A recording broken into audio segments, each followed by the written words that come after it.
Well, hey, so this is about as raw as you're gonna get it today. I did brush my hair, you can't tell. Wash, my face, even kind of brushed my teeth. Everything's been in a quick thing today. I doubt that any artificial intelligence is going to try and make somebody look like this.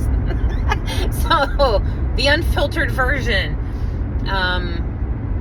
Just took my awesome doggy to his spa day. He's super happy. Dealing with so many things right now. There's so many things coming up. Taxes and life and finances and family and physical things and my spiritual life and my artwork and so many things going on. Assignments have been put on, the artwork loaner program, all the things, right? And I gave over to the Lord any of my concerns about how I look, my performance persona. We all were programmed under that awesome, that's totally facetious, not awesome. You are worth more than your performance, in case nobody told you. So, okay, let me see if I can, okay, still not flattering, but a little better.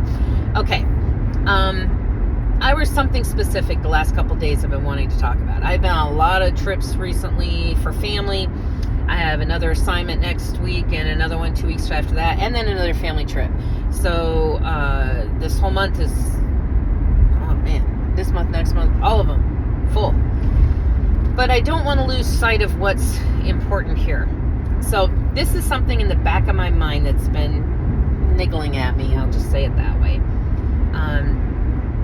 I felt a lot of times like God was just ignoring me. Put on the shelf, however you want to put it, but I was like, I'm not hearing from him, or whatever it was. All the great encounters and things were just kind of crazy. Well, since I've had these encounters since December 11th with him, and I refuse to go to him for content, for social media. I'm going to tell you that my Lord is not merchandising. That's not it, and I'm not doing it. So I thought, okay, I've decided that this is a relationship. Some days things go this way, some days things go that way. And my subject today is about, how do you know the Lord's trying to tell you something? Anybody else watch Color Purple? I mean, it's a hot mess of a movie. The book's way worse. Don't even read it. But that song, when she sings that, yeah, that gives you all the feels, because that's the way they make them, It's all the emotion. But that was it. It was that God's trying to tell you something. And I thought, wow, why do I keep thinking these things? Why do these people come up? Why do all the stuff? And before, I just thought it was interruptions. I remember a long time ago, we're talking probably 20, 30 years ago, some wise person I was listening to, should have continued listening to them, talked about the fact that when you are in your quiet time and things interrupt, then write it down. Get it out of there. That maybe the Lord's using that to bring those things up. And I was like, oh, I've always been taught it was, I couldn't focus, or my heart, my mind aren't in the right place. And all those things could be true. I'm not trying to be dismissive of it. I've been called that lately. I'm dismissive. And I had to realize that, yes, in a way, I guess I am, because, my brain's thinking this way, and then I'm like, yeah, hurry up, because I want to get to what I need to think on. That's so not cool. Be in the moment, people. So I was like, all right, yeah, that was very wise advice. And I did it for a long time. And then recently, with these encounters, I was like, what are these things coming up? And here's the caveat. It wasn't about me. I was seeing things in other people. Now, what's the first scripture when you start seeing stuff in other people? Then it's the whole splinter in the beam thing, right? The reason I'm seeing it in someone else is because I'm looking through the huge part of it that's in me. That's why I see the small part in them. And at the time I thought, that's not what's going on. That's not really what's going on. And it was a version of it. The Lord was actually trying to show me that when I was seeing real, like, dishonor was the big one lately, because I've been studying a lot on Leviathan, and the core for Leviathan is pride and dishonor. Now, first thing you think of with dishonor is you're thinking your parents, don't honor thy parents and the Lord, for this is good, and you shall live long upon the earth, or I'm totally paraphrasing, but you know what I mean. And so I was like, oh, by the way, it's also allergy season, so everything's a hot mess around here. And I'm detoxing. Let's see, can I come up with anything else? Oh, and I've been road tripping so much that, yeah. Anyways, so, but I feel good. Isn't that crazy? I digress. Let's go back. So, dishonor. I'd seen someone else who had been going through this and really doing a great job on honoring their parents and other people. And then as I've been going through the Leviathan study, I actually skipped over a whole bunch of chapters and went straight to the last prayer in Ann Hamilton's book on Leviathan. And it might have been okay at the time, but I was not allowed to just dismiss what the Lord was showing me. So I went back. I was like, where was I at? Because this was a Kindle book. By the way, Ann Hamilton's books are pretty inexpensive on Kindle. Go look. I was impressed, because usually I like to write in my books, but I wanted to have a Kindle version with me so I didn't have to carry them all with me in case I needed any of the information. So anyways, I'm reading it. I go back, I start reading it, and the whole dishonor thing came up. Now, I'm trying to decide what I'm allowed to say and not allowed to say, because a lot of this is very personal for me and for family. But I was trying to pay attention to, I was listening to other people talk about other people and situations and things, and I thought, wow, the dishonor is really bad there. And then finally I was like, Lord, do I have dishonor? I mean, when you start asking him those questions, like, am I dishonoring anyone? I mean, I try to honor my parents. I guess there's times I haven't. I've prayed over those and asked for forgiveness, but all these things that come up. So the part that got me in Ann's book was when she was talking about, not only do we dishonor entities, governments, nations, cultures, all kinds of things. I mean, think about this. This isn't just people or those close to you or those in authority. There's a lot of ways to dishonor. And what got me was when she said that all people, all creation, all creatures are valuable to the Lord and worthy of honor, even in their fallen state, or even if they're not following him. And I was like, wow, even as Christians, we're really good at, talking down other people. There's a group that has been, that I've been called on assignment for a couple times, about to do the second one. And they were talking about the Islamic Nation, and it wasn't the Islamics themselves that was the issue. It was the entity behind what a lot was going on. So to me, I've tried to stay out of those conversations, because those are things that they do not pertain to what I am doing and what's going on. Well, now God's forcing me to be a part of the conversation. And like, I have always had this same tenet for the longest time, especially in my last job. I was there for 8 years, and I remember one of the first things I was asked in the interview was how I felt about, people in general, and how I live my life. And I said, I consider every person valuable. Even if they're not important to me or valuable to me, they are to someone else. And then ultimately to the Lord. So to the Creator, our Father. So I'm like, okay, that's always been part of who I am. And I try to treat everyone that way. Yes, there are jerks. Yes, there are people that are gonna... Anybody else ever seen that Far Side comic? That always sticks in my head. The scientist in a lab where he's got the earth in front of him. He's got shakers shaking people in.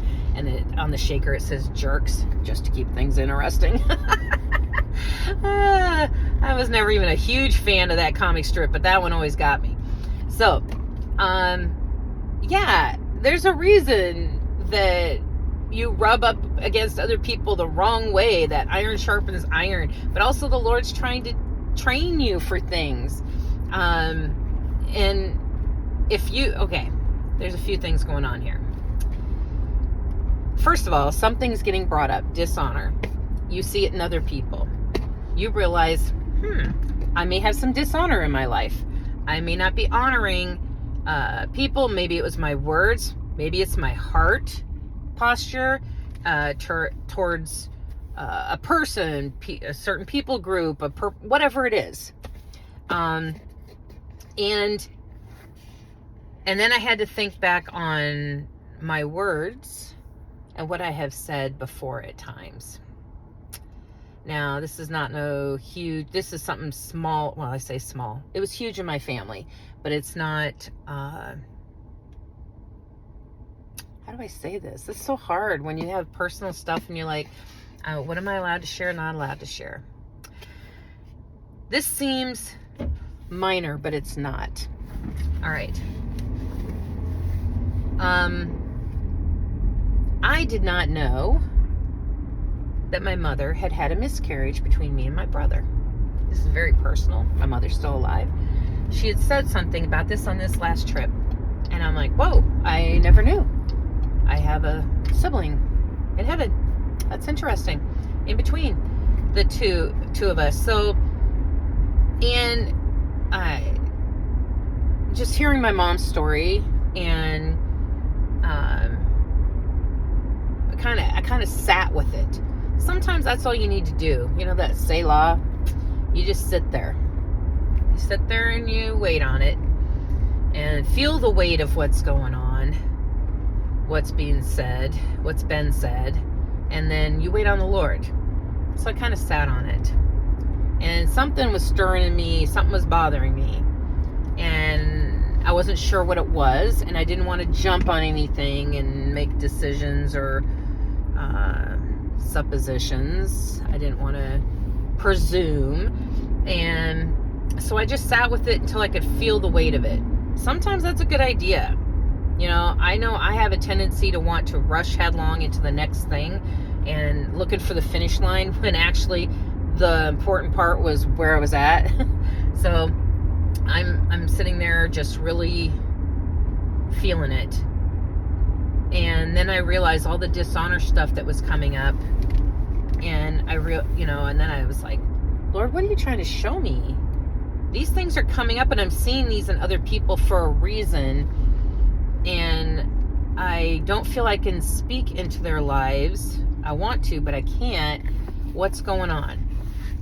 So then, of all things, he shows me where I dishonored another family member and their miscarriage and the baby.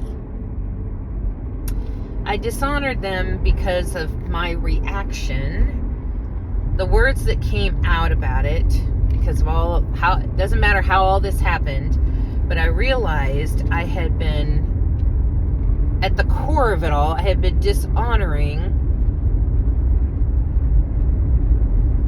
who God had created.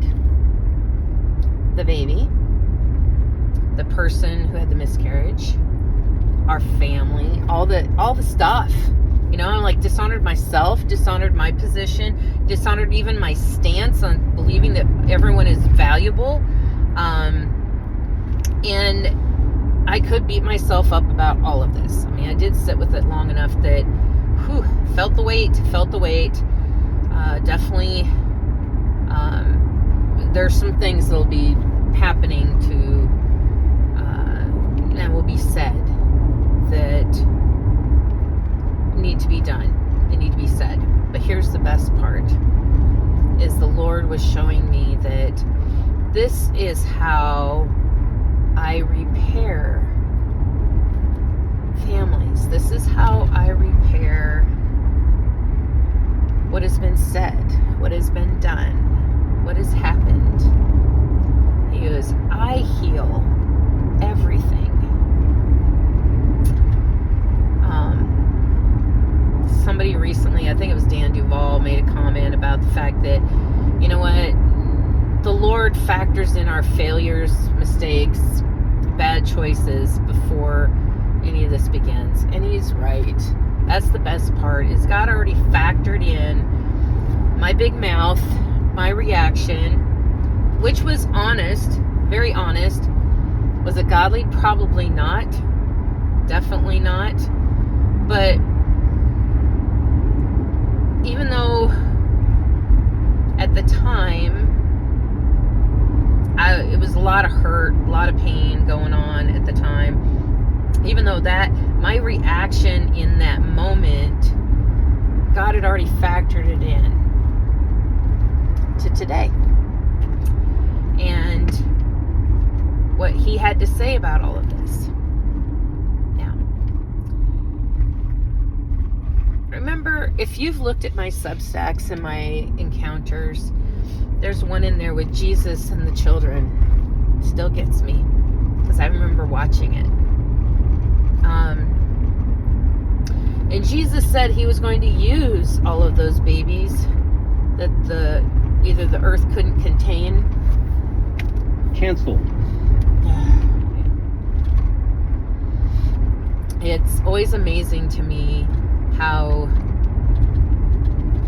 this car, every time I mention the Lord's name, I don't even have an automated thing set up and it still wants to tell me what to do. Anyways, if you look at my Substacks and see the one about Jesus and the babies, the children, he said he's using them. He's using all of them. So he showed me that this baby that I had dismissed,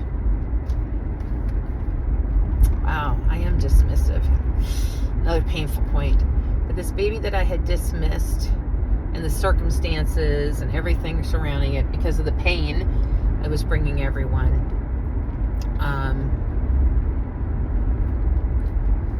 he was using all of that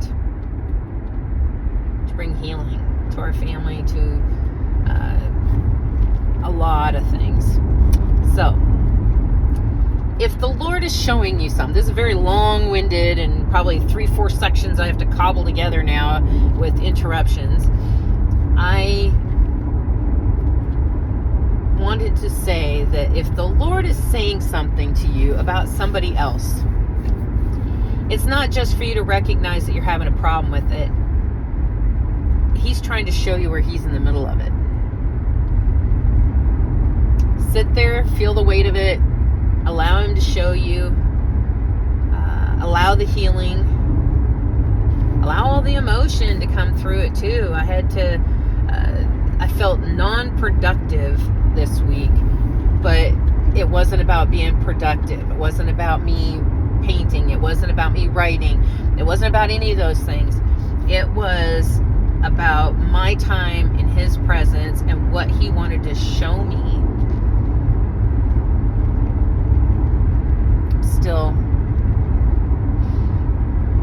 Still sitting in it, still being okay with it, still being okay with him and what he's showing me.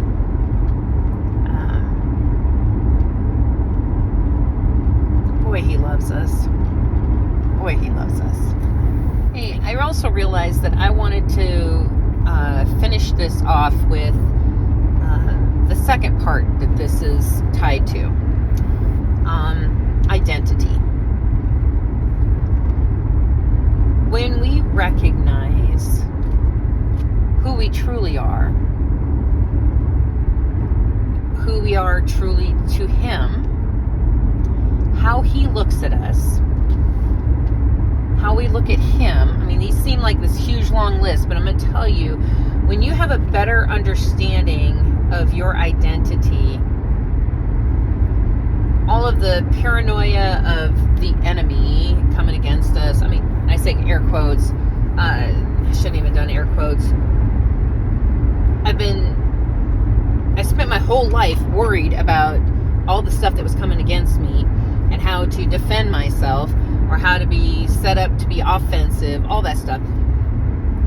Yes, all those things may be important, but here's what's most important is if you know who you are, if you know who He is, if you truly are in a relationship with the King of Kings, then the other stuff falls away.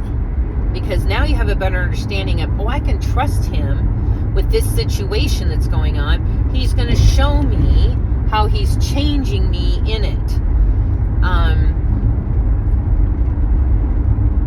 I don't want to be a cog or manipulated, I guess, by the system anymore. The Nephilim system, the world system, the Babylonian system. I am not looking to be manipulated by it anymore. Now am I allowing the Lord to train me in it? Mm-hmm. Yeah. I have to live in it, but He's also trying to show me where He is in this, where He is. So, work on your identity in those times with Him. As He's bringing these things up in your family and stuff, it's like, family's painful, or I don't know, I'd rather just create my own family. A lot of people have done that, made their own family. But you have to recognize one thought. There is a reason why you were placed in the family you're in. Now, so say if you were adopted, or you went through the foster care system and you didn't have a family, there's a reason still why you were genetically, bound to that family. There's a lot of variables. I'm not going to unpack all of those. But consider with Him, why am I with these people? Even the abusive families. I mean, if you're old enough, get away. If you're not old enough, go ask somebody to get you out of it. Because the Lord does not condone abusiveness. But at the same time, why are you there? And He needs to be able to show you that. Okay, so identity, big one. So tacking this on to the end of this whole thing, just remember this part. He's for us, not against us. He's trying to show you something. And most of all, He's trying to show you who you are in Him and how important you are. Enjoy your day.